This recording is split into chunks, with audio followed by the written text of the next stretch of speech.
the story of your enslavement, how it came to be, and how you can finally be free. Like all animals, human beings want to dominate and exploit the resources around them.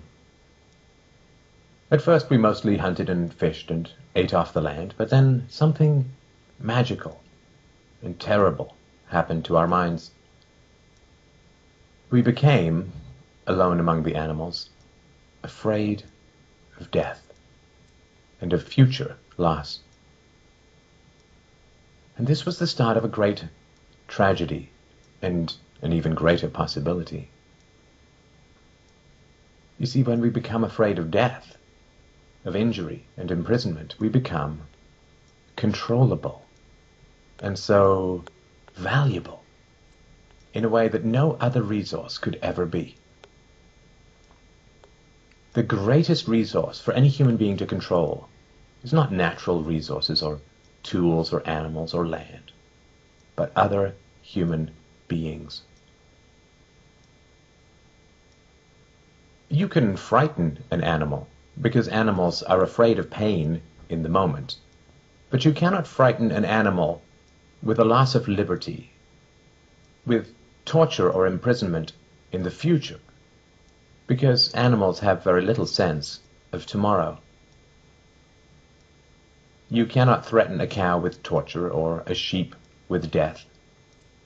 You cannot swing a sword at a tree and scream at it to produce more fruit, or hold a burning torch to a field and demand more wheat.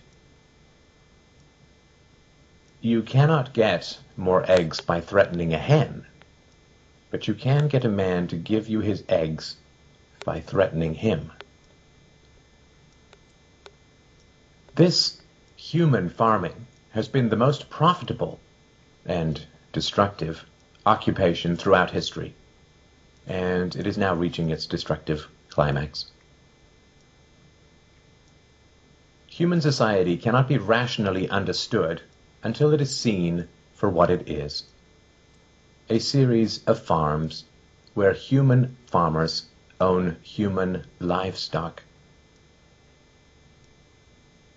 Some people get confused because governments provide healthcare and water and education and roads, and thus imagine that there is some benevolence at work.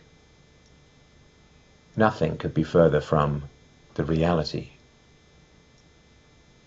Farmers provide healthcare and irrigation and training to their livestock. Some people get confused because we are allowed certain liberties and thus imagine that our governments protect our freedoms. But farmers plant their crops a certain distance apart to increase their yields, and will allow certain animals larger stalls or fields if it means they will produce more meat and milk. In your country, your tax farm, your farmer grants you certain freedoms, not because he cares about your liberties, but because he wants to increase his profits. Are you beginning to see the nature of the cage you were born into? There have been 4 major phases of human farming. The first phase in ancient Egypt was direct and brutal human compulsion. Human bodies were controlled, but the creative productivity of the human mind remained beyond the reach of the whip and the brand and the shackles. Slaves remained woefully underproductive and required enormous resources to control. The second phase was the Roman model, wherein slaves were granted some capacity for freedom, ingenuity, and creativity, which raised their productivity. This increased the wealth of Rome, and thus the tax income of the Roman government, and with this additional wealth, Rome became an empire, destroying the economic freedoms that fed its power, and collapsed. I'm sure that this does not seem entirely unfamiliar.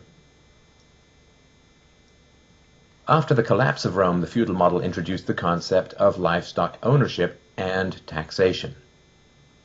Instead of being directly owned, peasants farmed land that they could retain as long as they paid off the local warlords. This model eventually broke down due to the continual subdivision of productive land and was destroyed during the enclosure movement when land was consolidated and hundreds of thousands of peasants were kicked off their ancestral lands because new farming techniques made larger farms more productive with fewer people.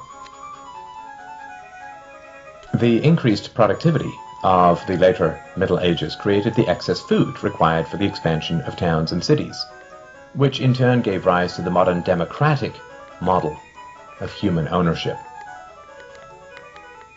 As displaced peasants flooded into the cities, a huge stock of cheap human capital became available to the rising industrialists. And the ruling class of human farmers quickly realized that they could make more money by letting their livestock choose their own occupations.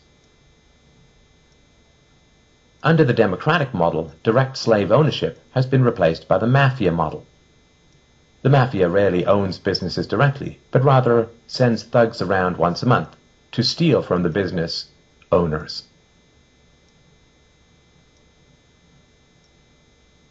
You are now allowed to choose your own occupation, which raises your productivity, and thus the taxes you can pay to your masters. New freedoms are preserved because they are profitable to your owners. The great challenge of the democratic model is that increases in wealth and freedom threaten the farmers. The ruling classes initially profit from a relatively free market in capital and labor, but as their livestock become more used to their freedoms and growing wealth, they begin to question why they need rulers at all. Well, nobody ever said that human farming was easy.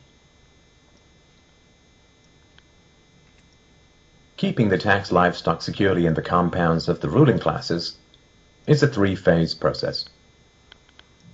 The first is to indoctrinate the young through government, quote, education. As the wealth of democratic countries grew, government schools were universally inflicted in order to control the thoughts and souls of the livestock. The second phase is to turn citizens against each other through the creation of dependent livestock. It is very difficult to rule human beings directly through force, and where it can be achieved, it remains cripplingly underproductive, as can be seen in North Korea. Human beings do not breed well or produce efficiently in direct captivity. But if human beings believe that they are free, then they will produce much more for their farmers. The best way to maintain this illusion of freedom is to put some of the livestock on the payroll of the farmer.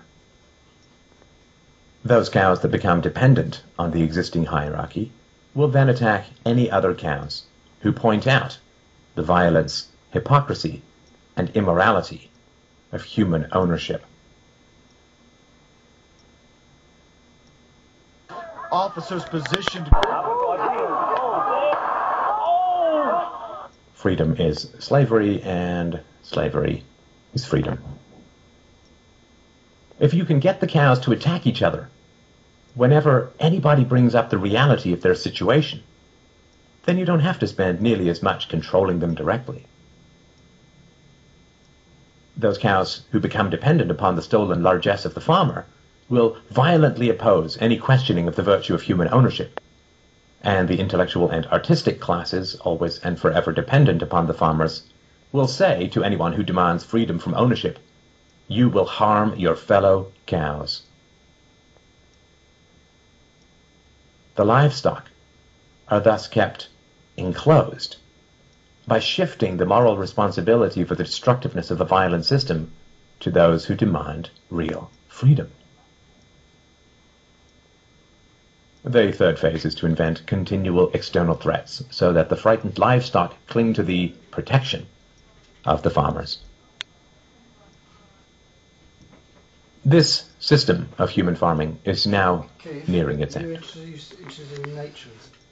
The terrible tragedies of modern Western economic systems has occurred not in spite of, but because of past economic freedoms.